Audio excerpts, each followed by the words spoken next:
ठीक है, two bulb B1 and B2 are connected in series.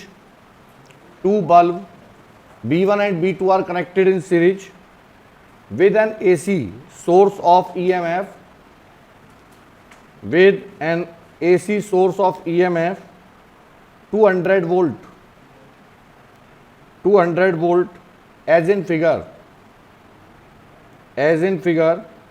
the label on the bulb, read 200 volt, 60 watt, 200 volt, 60 watt and 200 volt, 100 watt respectively, 200 volt, 100 watt respectively. Calculate the ratio of, अब तो चल रहा है ना, calculate the ratio of, number first, the resistance of the bulb R1 and R2. Calculate the ratio of, number first, resistance of the bulb R1 and R2. Number second, power being consumed. Power being consumed. Power being consumed when connected in series. When connected in series. When connected in series. Number third, the potential drop across the bulb V1 upon V2 means इनका ratio. सुनो बेटे ध्यान से, अब एक point समझने की कोशिश करना. ये क्वेश्चन कई बार जो है कंपटीशन लेवल में भी पूछा गया है और बोर्ड लेवल में भी, है ना. समझिएगा, ये हमारे पास दो बल्ब हैं.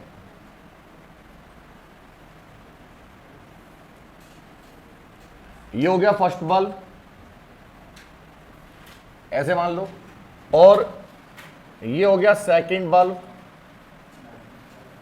ये दो बल्ब हैं और इनकी जो पावर रेटिंग है, बल्ब को जब आप खरीद के लेके आते हैं तो आप देखेंगे उसके ऊपर पावर रेटिंग लिखी होती है कि मीन्स ये कितने वोल्टेज पर ऑपरेट होगा और कितने वॉट का है. ठीक है, तो उन्होंने दिया है कि बल्ब B1, ये B1 है और ये B2 है.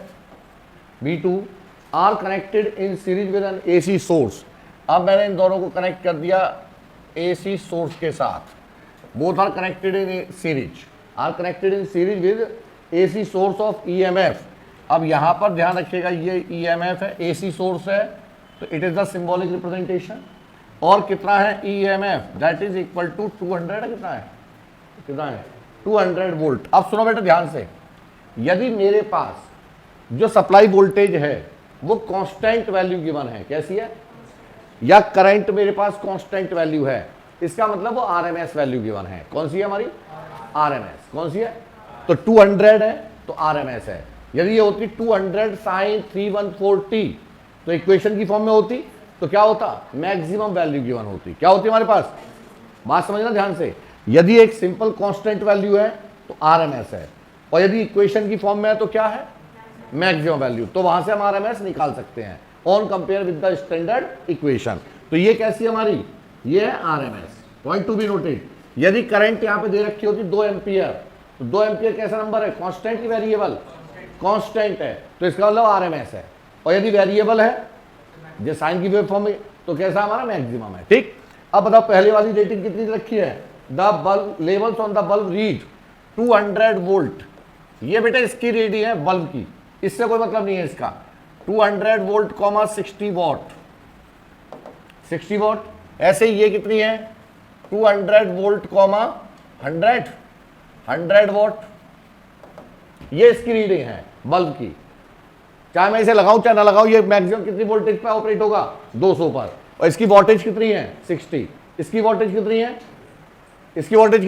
100. ठीक है, अब उन्होंने क्या पूछा है आपसे, calculate the ratio of resistance of the bulb.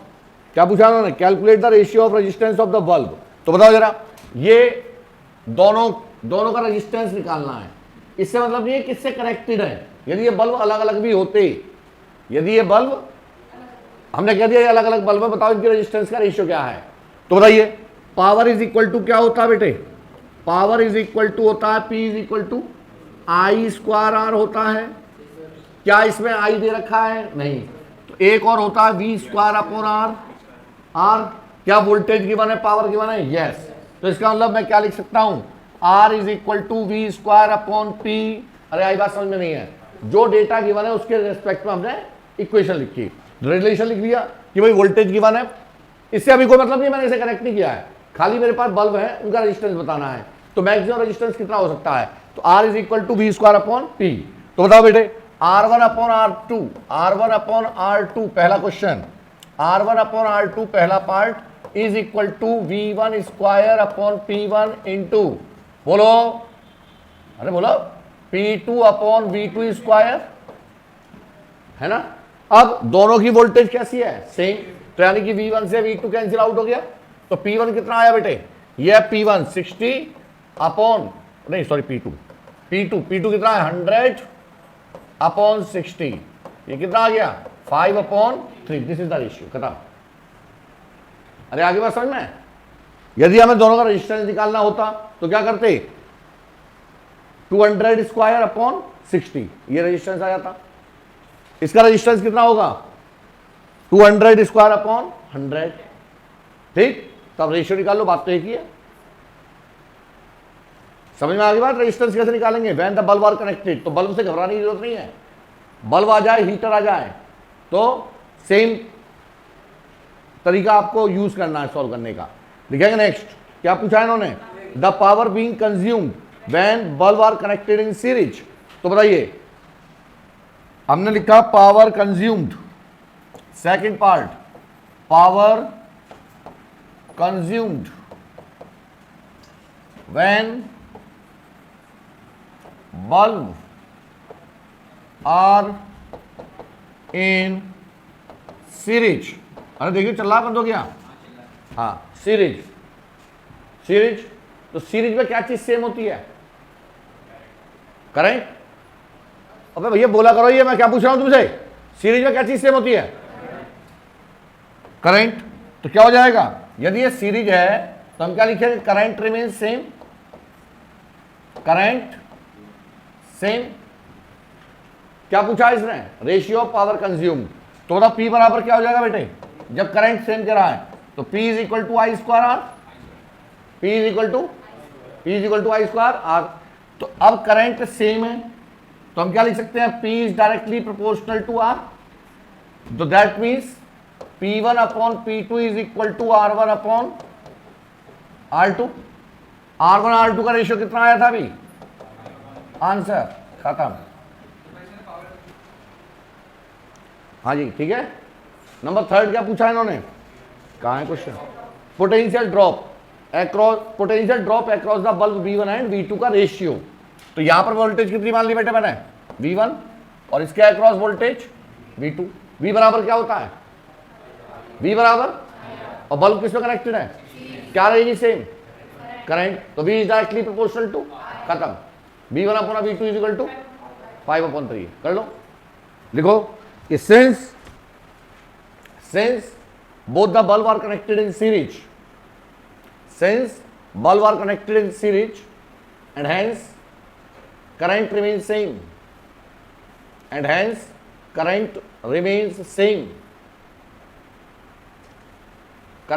same, so V is directly proportional to R, voltage is directly, अरे V बराबर आई आर लिख लेना, since ब्रैकेट में कर लेना, V is equal to I R, और R के I कैसी है? सेम। तो V is directly proportional to R। तो क्या आ जाएगा? V1 upon V2 is equal to R1 upon R2। बस छुट्टी। V1 upon V2 is equal to R1 upon R2 कितना आ गया? 5 अपॉन 3। ठीक है, चलिए आगे बढ़े। XYZ performed an experiment for study the variation of alternating current,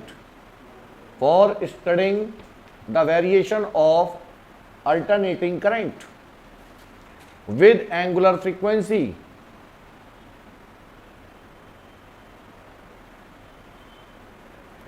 in a series LCR circuit,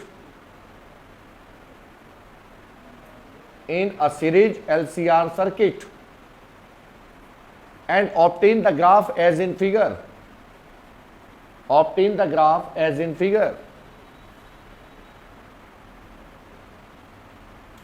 graph as in figure, full stop.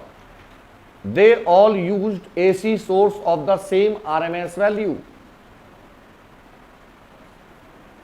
They all used AC source of same RMS value. इसका मतलब same value की है ना, and inductance of the same value, inductance of the same value, same value. What can we concluded about the number first capacitance value, number first capacitance values, number second resistance used by them,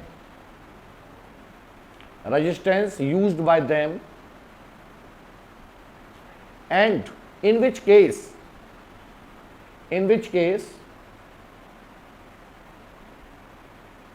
will the quality factor is maximum,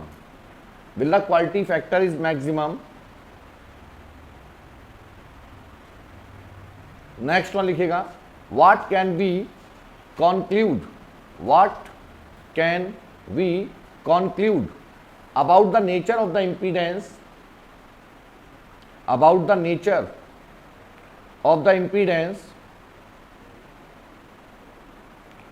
of step up,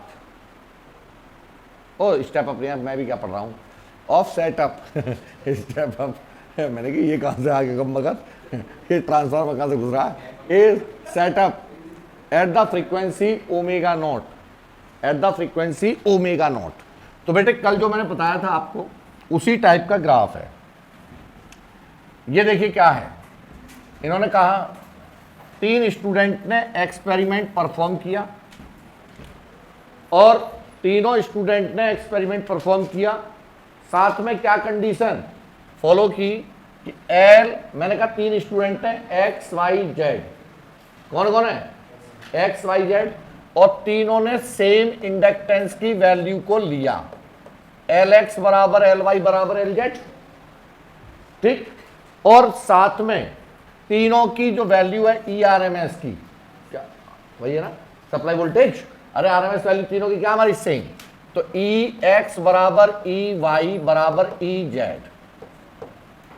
means इसका मतलब क्या है, मेरे पास एक LRC circuit है, LRC series combination, ये है मेरे पास सर्किट, और ई एक्स बराबर ई वाई बराबर ई जेड, तीनों के लिए 3 स्टूडेंट अलग अलग, तीनों ने सप्लाई वोल्टेज क्या रखी सेम, साथ में एल एक्स बराबर एल वाई बराबर एल जेड, ये भी तीनों की सेम है. वेरिएशन कहाँ है, तीनों ने रेजिस्टेंस अलग लिया, कैपेसिटेंस भी अलग लिया या सेम लिया, अभी हमने डिसाइड नहीं किया, और उन्होंने अपना एक्सपेरिमेंट जब परफॉर्म किया तो उससे हमारे पास वेरिएशन आया ग्राफ में. तो क्या ग्राफ ऑब्टेन्ड हुआ है, एक्स वाले का क्या है, अच्छा ग्राफ ये आया बेटे, एक स्टूडेंट का ग्राफ ये था जो कल हमने बताया था, कौन सा ग्राफ है ये, तेरा भला हो जा, अरे कौन सा ग्राफ है ये, रेस्पॉन्स कर्व, मतलब कैसे बेशरम हो गए, एक तो गलत ऊपर से हंस हो रहे हैं, ये आ गया पहले स्टूडेंट का ग्राफ. दूसरे स्टूडेंट का ग्राफ क्या बेटे, दूसरे स्टूडेंट का ग्राफ ये है, और तीसरे वाले स्टूडेंट का ग्राफ ये है, ये 3 ग्राफ है. तो जो ग्राफ है साथ में स्टूडेंट ये x है, ये y है, और ये वाला z है, ये z है, 3 स्टूडेंट है x y z है ना. तो x वाले का जो ग्राफ है वो मोर पी की है as compare to y, as compare to z, ठीक. तो मैंने कल बताई थी सारी की सारी डिटेल, क्या बताई थी, पहले बताओ क्वालिटी फैक्टर का फार्मूला क्या था, क्वालिटी फैक्टर का फार्मूला, हाँ क्वालिटी फैक्टर का फार्मूला, और 1/r स्क्वायर, वो 1/r square root of Q, एक तो ये बहुत दूर जाके बैठ जाते हैं। लोकेश कल से तुम इधर बैठना है ना, तो मेरी बिल्कुल निगाह में रहो और मेरी रेंज में रहो, तो मेरा जब मन करेगा मैं तभी तुम्हें थपकिया दूंगा 2-4 हफ्ते से, फिर आगे से। तो 1/r square root of LC ये है। तो क्वालिटी फैक्टर क्वेश्चन में देखना क्या था, अच्छा ये कहाँ गया क्वालिटी फैक्टर वाला क्या था, अच्छा हाँ बताओ जरा जल्दी से, किसका रेजिस्टेंस मैक्सिमम है, ये क्या है, ये क्या है ओमेगा आर, यानी कि ओमेगा नॉट मान लो, ये है फ्रीक्वेंसी, क्या है ये रेजोनेंट फ्रीक्वेंसी। रेजोनेंट फ्रीक्वेंसी पर करंट क्या है मैक्सिमम, तभी तो रेस्पॉन्स कर रहा है, और तो इसका मतलब ये रेजोनेंस की कंडीशन को शो कर रहा है, ये तो पता चल गया। अब समझना ध्यान से, रेजोनेंस की कंडीशन में ओमेगा की वैल्यू क्या होती है, रेजोनेंट फ्रीक्वेंसी की वैल्यू क्या होती है भाई यार, ओ भाई भाग गया था, मैंने पढ़ा किसी को, हाँ यार, omega naught is equal to 1/स्क्वायर रूट ऑफ LC। तीनों के लिए ओमेगा क्या है, ओमेगा नॉट तो सेम ही है, अरे ओमेगा नॉट L की वैल्यू तो C की वैल्यू सेम रहेगी। अरे नहीं आई बात समझ में कि सेंस भाई ओमेगा नॉट तो तीनों के लिए कॉमन है, क्या चीज वैरी कर रही है करंट, क्या चीज वैरी कर रही है, सेम फ्रीक्वेंसी पर एक स्टूडेंट की करंट ज्यादा है, एक की स्टूडेंट की करंट कम है, ठीक, लेकिन ओमेगा नॉट तीनों के लिए क्या है, तो sense omega naught is same, लिखना ना resonant frequency omega naught is same for all 3 students, all 3 students. Lx ये ऑलरेडी बराबर है, एंड Lx बराबर Ly बराबर Lz, सो Cx बराबर Cy बराबर Cz, तीनों आपस में बराबर होंगे। पहला केस, पहला क्या पूछा था इसमें, पहला आ गया, कैपेसिटेंस वैल्यू तीनों की क्या रहेगी सही, पहला पॉइंट हो गया क्लियर, अरे आ गया। अब बताओ क्या कह रहा है, रेजिस्टेंस किसका क्या रहेगा, तो बताओ कल क्या बताया था, आई किसकी ज्यादा है, एक्स की, तो यहां लिख लो, मैं कह दूं यहां लिख दूं I X is greater than I Y is greater than, अरे पता चल रहा है I X is greater than I Y is greater than, बेटा एक्स वाले की करंट ज्यादा है वाई से, वाई वाले की ज्यादा है जेड से, ये एल्टीट्यूड जिसका ज्यादा है उसकी करंट ज्यादा है, current is inversely proportional to, तेरा भला हो जा, रेजिस्टेंस किसके, जिसका रेजिस्टेंस ज्यादा होगा उसकी करंट कम, और जिसकी करंट ज्यादा उसका रेजिस्टेंस, ठीक, तो क्या आ जाएगा बोलो, R X is less than R Y is less than, बात छुट्टी हो गया, सेकंड पार्ट खत्म, आगे समझ में, अब नहीं आया समझ में, आ गया होगा, कल तो बताया था और क्या बेवकूफो कतई, R X is less than R Y is less than R Z, quality factor is inversely proportional to, तो क्या आ जाएगा थर्ड वाले का Q X greater than Q Y greater than Q Z, आगे बात समझ में।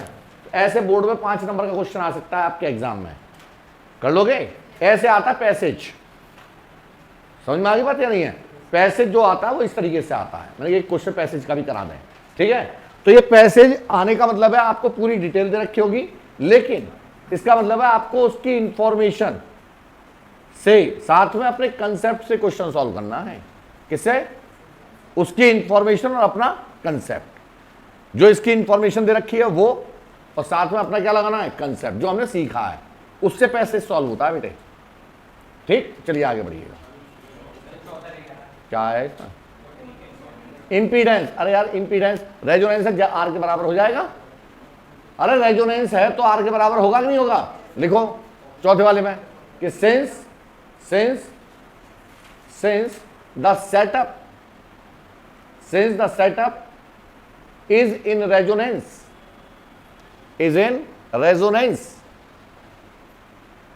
and hence the impedance क्या होगा बेटे, Z is equal to square root of R square plus XL minus XC का होल स्क्वायर और इन रेजोनेंस एक्सएल बराबर XC, so that's why Z is equal to R. अरे आया नहीं आया समझ, बस ये है Z is equal to R given. देखो next,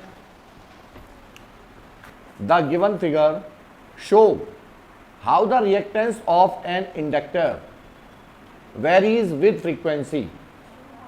How the reactance of an inductor varies with frequency. Varies with frequency. Number first, calculate the value of inductance of the inductor. Calculate the value of the inductance of inductor. Using the information in graph.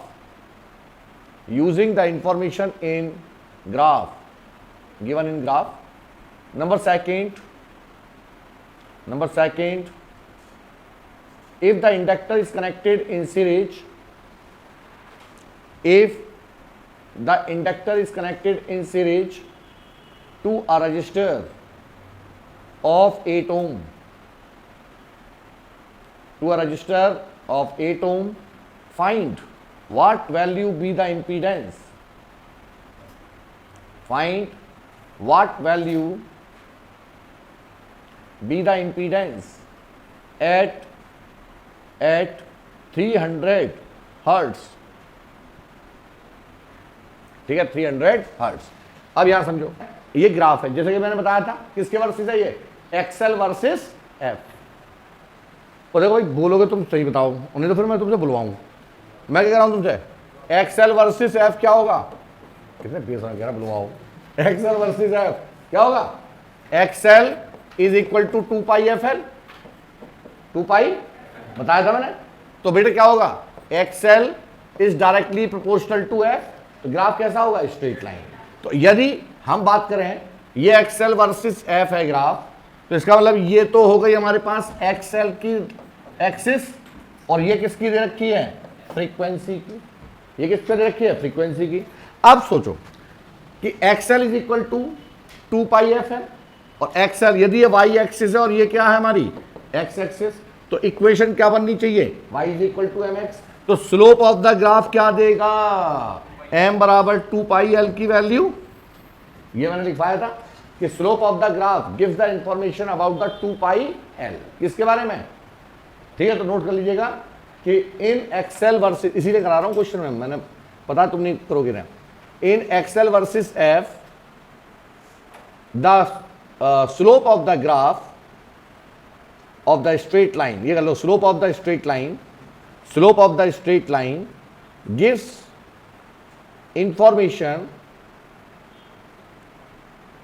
About 2 pi L, किसके बारे में देगा। तो सबसे पहले मुझे इस graph को देखते ही ये चीज आनी चाहिए दिमाग में कि ये किसका ग्राफ है, एक्सएल वर्सेस एफ का, जो कि एक स्ट्रेट लाइन है, और स्ट्रेट लाइन का स्लोप मुझे किसके बारे में इंफॉर्मेशन देगा, क्या हो गया, कुछ हुआ, 2 पाई एल के बारे में इंफॉर्मेशन देगा। ठीक, अब इन्होंने क्वेश्चन पढ़ते हैं बेटे, क्या दिया है कि shows how the reactance of an inductor varies with frequency, और ये ग्राफ दिया है, calculate the value of inductance of the inductor using the information in the graph.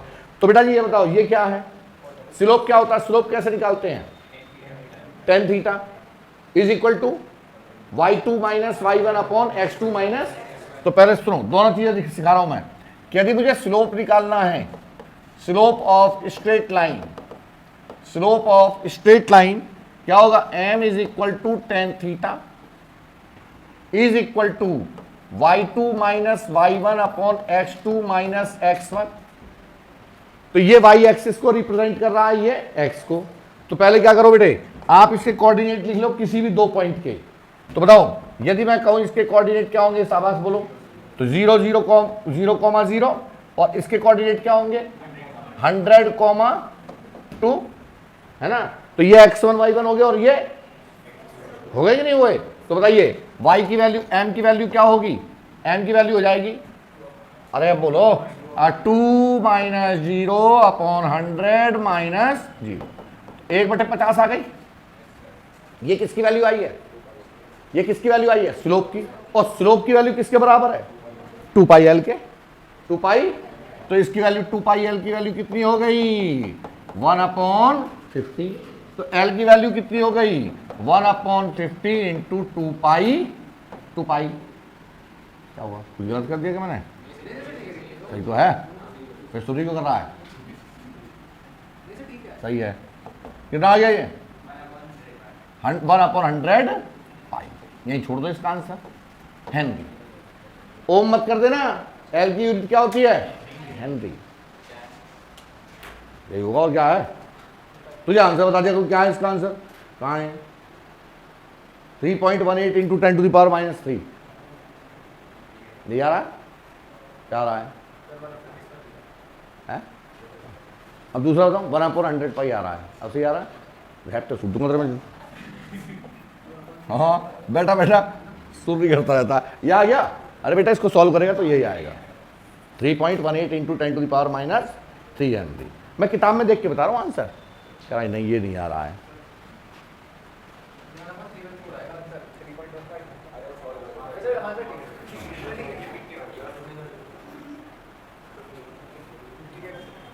एक कहावत है, रंग में रंग सुनहरा हम गौरी तुम गौरा। हैं? रंग में रंग सुनहरा और हम गौरी तुम गौरा। नहीं समझे? ये ब्रज भाषा की लैंग्वेज है, उसी का वो है ना। और दूसरा बताएं, अरे बता दो बेवकूफ है, दोनों बेवकूफ आपस में मिल जाए तो क्या कहते हैं कि तुझसे बड़ा प्रकांड पंडित को दूसरा धरती पे है ही नहीं। कि भैया तू सही कह रहा है, तुझसे बड़ा भी नहीं देखा। तो रंग में रंग सुनहरा और हम गौरी तुम गौरा, यानी दोनों ईश्वरी शक्ति लिए बैठे। गौरा का मतलब पार्वती, वो गौरी का मतलब हम गौरी तुम गौरा, पार्वती और शिव। यानी हमसे बड़ा कोई भी दुनिया में नॉलेज वाला नहीं है। कब? जब दो मूर्ख व्यक्ति आपस में संवाद करते हैं। इसका मतलब सेंस ये है। अब आगे बात सुनो जरा। हाँ सुन ले, मतलब एक को हटाया जब तक दूसरा सुन। हाँ 3.1 तो हाँ जी क्या था हमारा, क्या दूसरा? अरे क्या बोला है? If this inductor is connected in series, L को मैंने किसके साथ कनेक्ट किया है ना, और उस रेजिस्टेंस की वैल्यू क्या है 8 ohm. Find what would be the impedance at 300 hertz. अब बेटा बताओ जरा, यदि इस रेजिस्टेंस, इस इंडक्टर को जिसकी वैल्यू कितनी है 1/100 पाई, इसको मैंने किसके साथ कनेक्ट किया सीरीज के साथ, जिसकी वैल्यू कितनी है सीरीज के साथ नहीं रेजिस्टेंस के साथ। किसमें कनेक्ट किया सीरीज में। तो बताओ जरा, when inductor is connected in series, when inductor connected in series with R, तो Z क्या होता है बोलो बच्चों? Z is equal to square root of R square plus XL minus XC का होल स्क्वायर। और क्या नहीं है इसमें C, तो क्या हो जाएगा formula Z is equal to R square plus XL का स्क्वायर। अरे आया नहीं आया? ठीक है। अब R की वैल्यू कितनी दे रखी है 8 ओम। R की वैल्यू 8 ओम, अरे इधर समझो 8 ओम। तो XL की वैल्यू है 300 हर्ट्ज पर कितनी होगी 6। तो XL बराबर कितनी हो जाएगी ओमेगा L, यानी 2 पाई FL, यानी कि 2 pi into 300 hertz into L की वैल्यू 1/100 पाई। पाई से पाई मर गया 103, 3 कितना आ गया 6 ओम आ गई। कितनी आ गई? हाँ शाबाश, वेरी गुड, कितने इंटेलिजेंट हो तुम। 8 स्क्वायर प्लस 6 स्क्वायर बराबर 10 ओम। कितना आ गया 10 ओम। अरे आई बात समझ में नहीं आई? और इसे भी कैलकुलेट ना करते तो वो भी तो ग्राफ पे दे रखा है कितनी। देखो 100 हर्ट्ज पर XL की वैल्यू कितनी है 200 पे, 300 पे, कैलकुलेट नहीं करनी थी तब थे इंटेलिजेंट। तुम ये बता देते सर ग्राफ से पता लक्ष्य है, तो मैं कहता हाँ। ओ क्या हो गया, टाइम हो गया।